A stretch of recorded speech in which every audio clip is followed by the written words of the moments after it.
Hey class, it is Mrs. Gilling back here again today. Sorry if my voice sounds a little raspy. I'm getting over laryngitis and I'm excited because I've been waiting all week for it to go away so I can finally make this video for you guys. But before I get into your Unit 4 project requirements, I got a joke for you. I read this one today. It's a good one. So what do you call it when you put your mom's mom on speed dial? Your mom's mom on speed dial. Instagram. Get it? Your mom's your grandma. Instagram, speed dial. It's instant. Oh, maybe I'm old. Maybe you guys don't know what speed dial is, but I thought it was a pretty great joke. So, all right, no joking more around here. Let's move on to your project requirements. So here's an overview for your Unit 4 project. In this project, you will examine the insanity defense and its effect on specific cases as well as society in general. In order to do this, you will examine two real-life cases involving the insanity defense. As you research and analyze the information about your two cases, form your own educated opinion about the insanity defense and its use in our society. At the end of this project, you will describe your point of view using the medium of a persuasive blog post.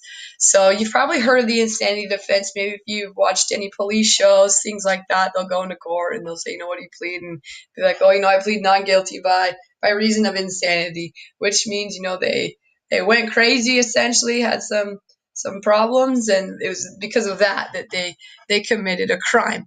And so you're gonna study the insanity defense, and you're gonna decide whether you feel it's legitimate or not. And you're gonna do that by looking at two cases. So here's your specific requirements for throughout each of the lessons.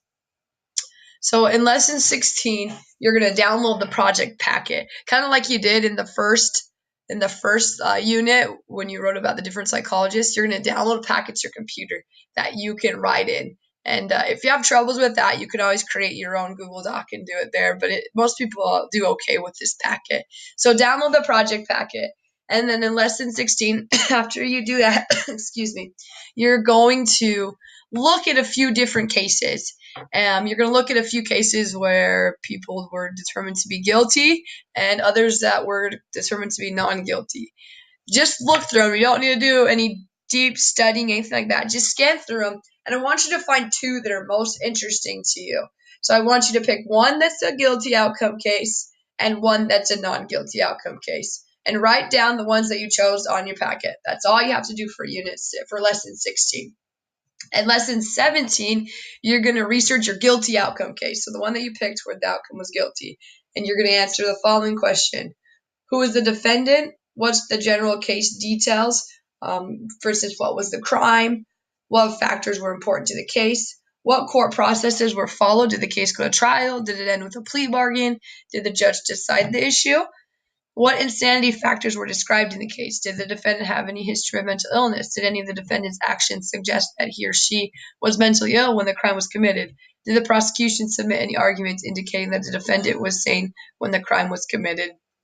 What the verdict and sentences were. Was the defendant sentenced to prison or a mental institution, or was there a completely different result? And make sure to cite your sources and make sure to put them in MLA format on the sheet there.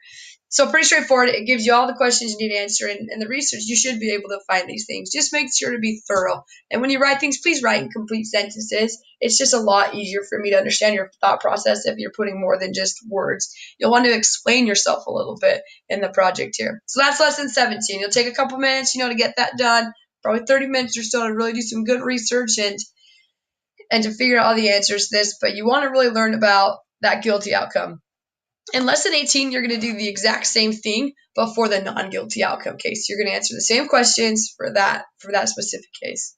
Lesson 19 is an analysis. So you're going to answer the following questions in your project packet. If you had been the defense attorney in each of your cases, would you have used the insanity defense for each client? Why or why not? And that's the most important part. Why or why not? Don't just say yes or no. Explain yourself.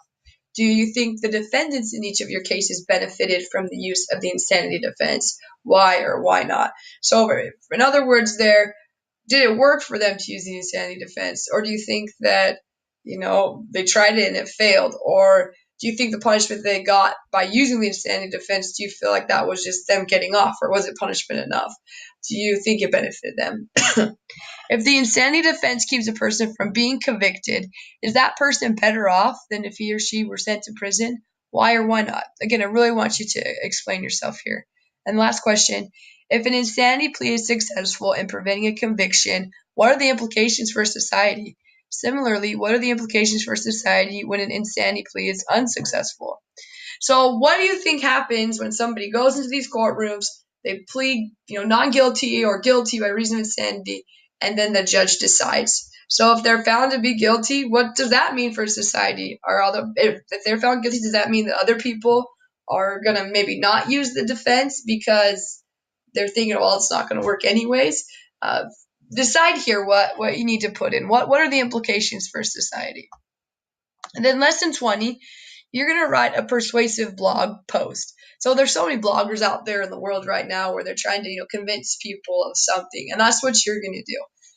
A blog post is those things when you go like online and people kind of write journal entries about their lives or things that they experience or things that they're interested in. There's a lot of cooking blogs, movie blogs, things like that.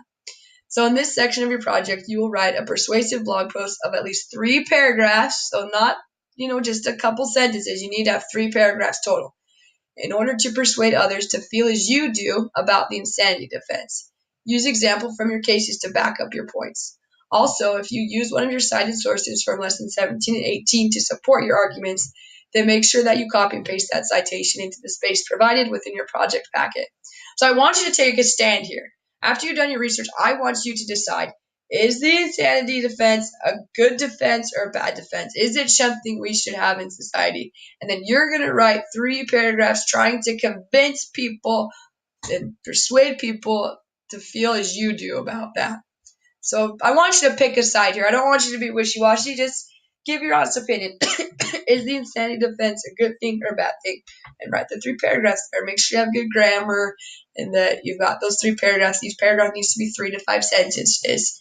And once you're done with that, you'll turn it into me, I'll upload into FlipSwitch, and we'll be good to go. Just make sure to put it all in the project packet. That way you're not kind of losing things and losing spot here or there. Part your project, keep it all together, it'll be easier when you turn it in.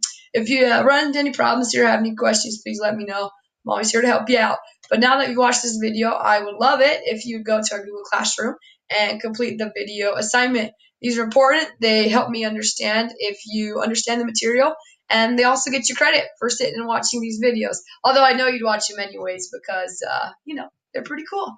And guess what? Another reason why you should complete your video assignment is because tomorrow's my birthday.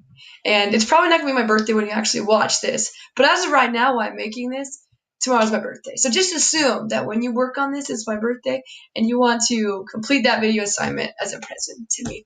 So I would love it if everyone turned their video assignments in.